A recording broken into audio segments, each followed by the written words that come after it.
Welcome back here. Thanks for staying with us on Midday Kentucky. Today we want to discuss an important topic. We're talking about the difference between being alone and feeling lonely, how to know the difference, and how you can overcome some of those obstacles. We wanted to bring Dr. James Stillwell back onto the show. Thank you for joining us today. Great to be here. Good to be back.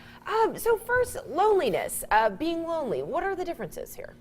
Well, loneliness can be understood as social isolation. You don't have any friends, and you don't know who you can call when you really need something. That can be really scary, social isolation.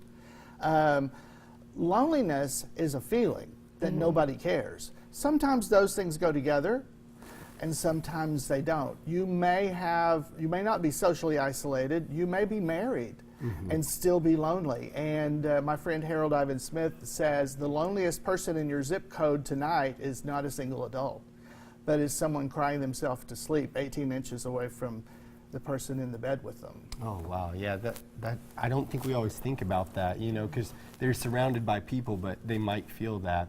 Now, why do these emotions, why is this even a real, health concern, if you will? Yeah, it's a big health concern. The Great Britain, the UK, recently appointed a minister of loneliness because of health concerns. They say it's worse than smoking 15 cigarettes a day to experience social isolation and loneliness. And I think of my dad, who, after my parents' divorce, lived alone and said his greatest fear was dying alone and nobody knowing it for days. So that feeling that nobody cares will cause you to go, well, then why should I care? And then to neglect yourself and to not see the doctor and to put everything off. And you neglect your appearance, you neglect your health, you neglect everything. Well, can you give us any tips on maybe signs that a friend or family member could be feeling lonely, or maybe ways we could help them? Well, it is kind of similar to depression in some ways. And when they talk about those symptoms, to connect with them and to reach out to them. And it's important when you do reach out to them to be persistent. Right. And also to think about the different stages of life that someone is in. For example, if someone is going through a divorce or any life changes, they're losing some people in their life, they're gaining other people in their life, and there's going to be a transition time where there's some feelings of loneliness. Okay.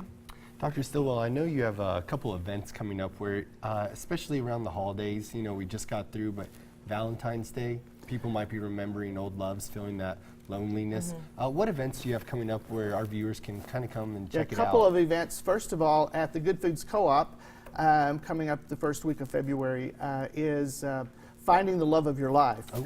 So, it's limited to 28 people. The first time I did this, I'm glad even numbers. Whatever. To match them up. First time I did this topic, 150 people showed up.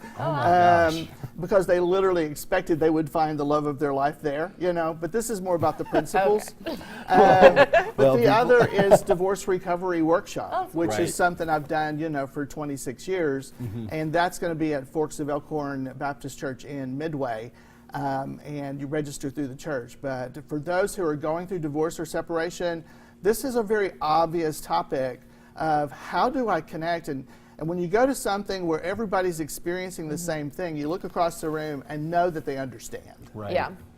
Well, what about people at home that think, I am feeling lonely, I want to reach out. How do you find something to do? What do you recommend people do? Just think of your own hobbies? Right. Think of what you like to do. The last time you did connect with people, where was that? Okay. It may have been in church. It may have been in a book club.